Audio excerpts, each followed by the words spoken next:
welcome to the Tournament Center. I'm Randy Bueller here with Brian David Marshall, and we are joined by Manuel Bucher. So, Pro Tour Valencia, it's your deck that wins in the hands of Remy Fortier. Next event is Worlds, and you're on the team championship team from Switzerland. Next Pro Tour after that, Pro Tour Kuala Lumpur, top 16. Now we sit, the next constructed Pro Tour since Valencia, and your team has concocted this thing. I don't know, do you have a name for it yet? Yeah, the deck is called Quick and Toast, but it's like a 5-color solution deck placed on blue and green. And the deck's doing spectacular so far, right? Well, why don't you go ahead and walk us through how it works? It's a pretty controllish deck with all like 3 drops in sorcery speed for beatdown matchups and else stuff. Then you go more controllish and instant speed on the top of the curve to go with the Teferi matchup. You can bring in threats during his turn, and if he taps out, you can punish him with like a Slaughter Pact on click, and then followed by Cloudthresher or Oona.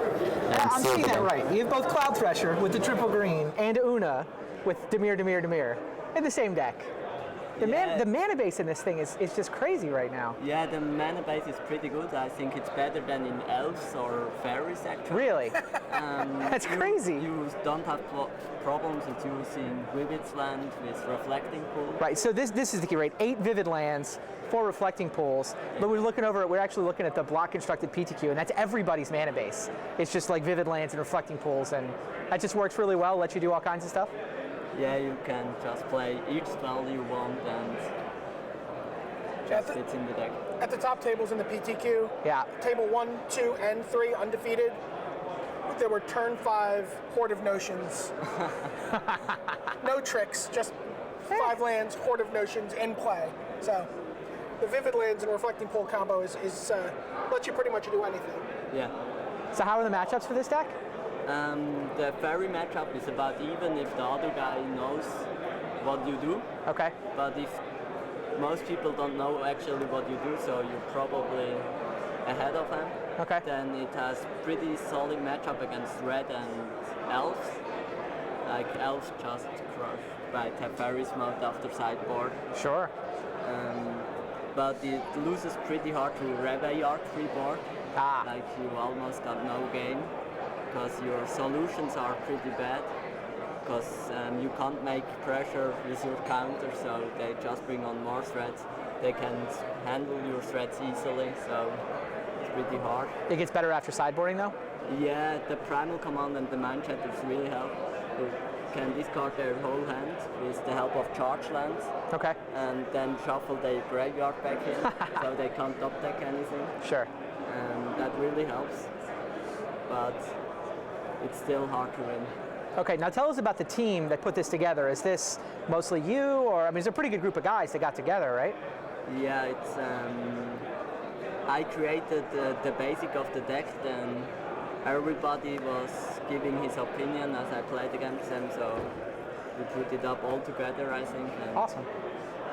It's a hell of a brew. And you won the right to name the deck.